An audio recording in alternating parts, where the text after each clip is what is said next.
Bon, je viens de voir l'écrit de Abdul Latif. Vous savez, quand on parle des journalistes aujourd'hui en Guinée, c'est eux, les Babila, le grand Lincoln. La liste, ça ne finit pas. Des bons journalistes, ceux qui sont là pour le peuple. Voici le poste d'Abdul Latif, je vais lire pour vous. Scandale à la société guinéenne de pétrole. Plus d'1 million de litres de carburant. Plus de 1 million de litres de carburant volés et impropres. Vol là, ça c'est petit encore. Le carburant est impropre.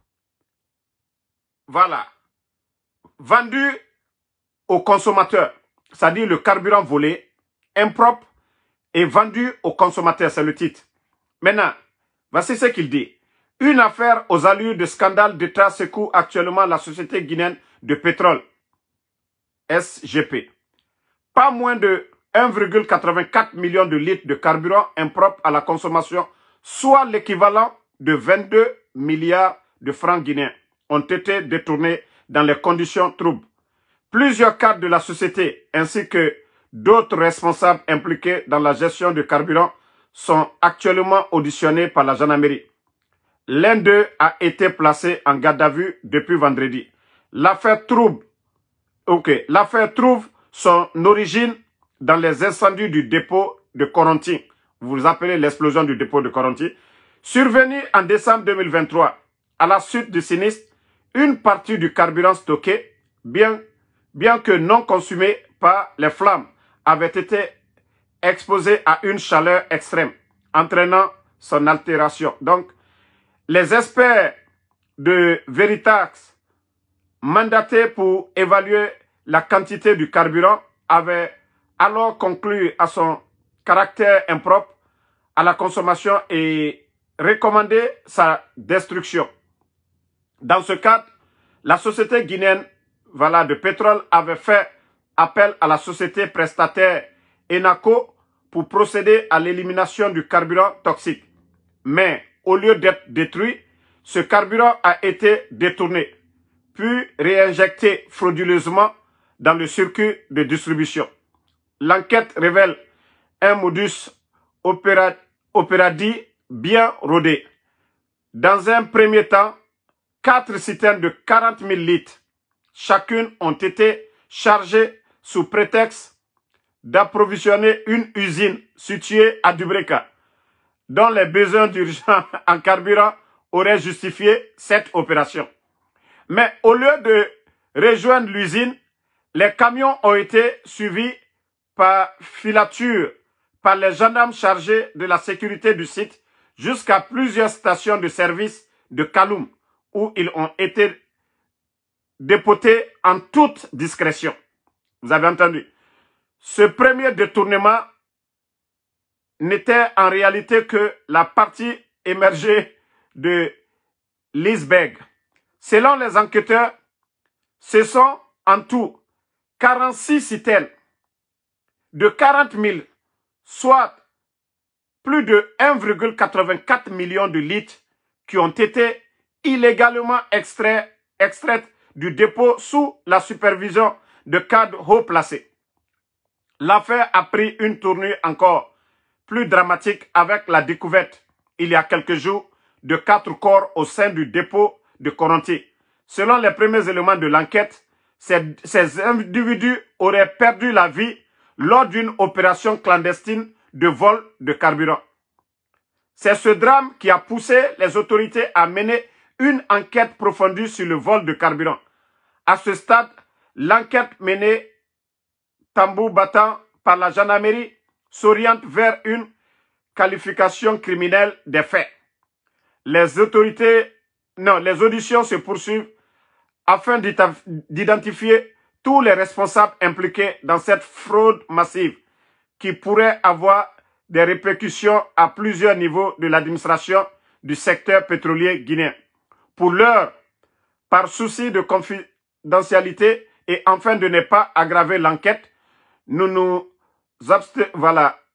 abstenons de divulguer l'identité des personnes mises en cause. Voilà. Dépêche Guinée continue de suivre cette affaire et reviendra avec les nouvelles révélations dans les prochaines éditions. Voilà, affaire Abdoul Latif. Famille, vous-même, vous avez entendu tout. Voilà, l'explication du journaliste. Il y a eu l'explosion du dépôt. Il y a des tubes qui contenaient du carburant.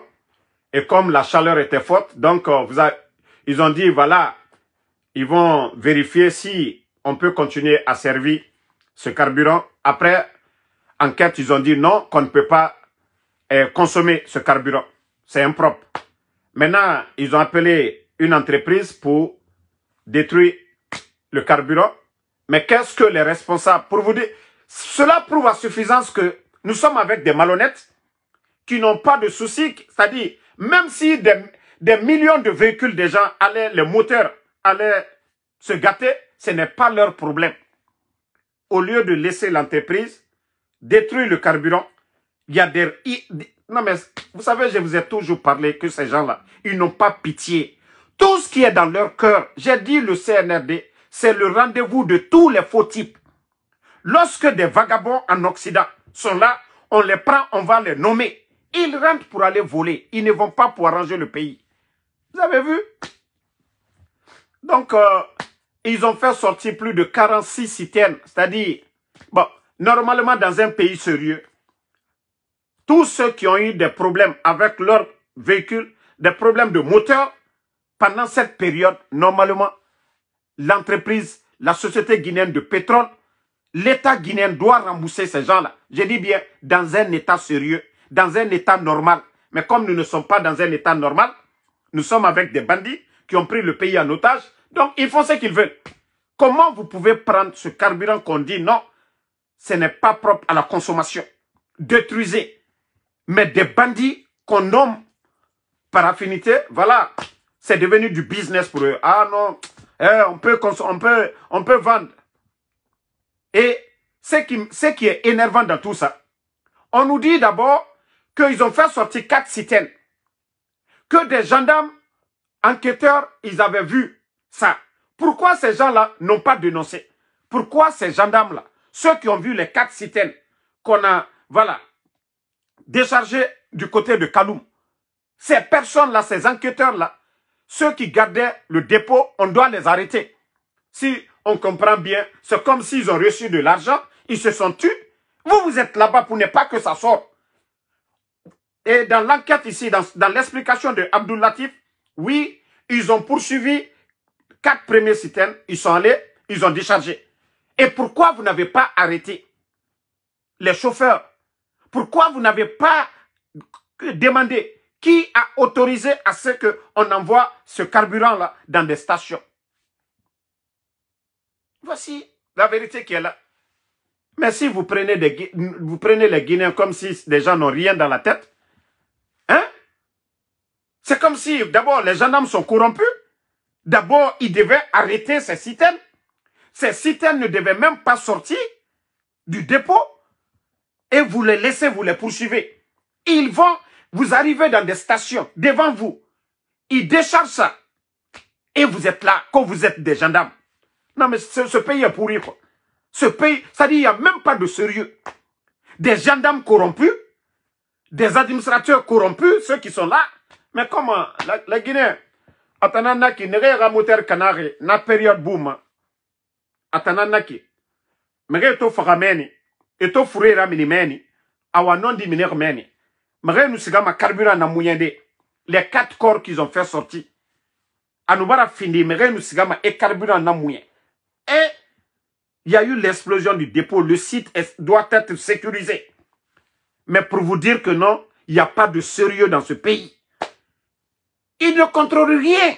La Guinée va finir. Ça dit État Mara Sonogo, État Mara, Jengnara, Nagani Kene et Nana Nabama. Il n'y a pas de sérieux. Sérieux Yomuna.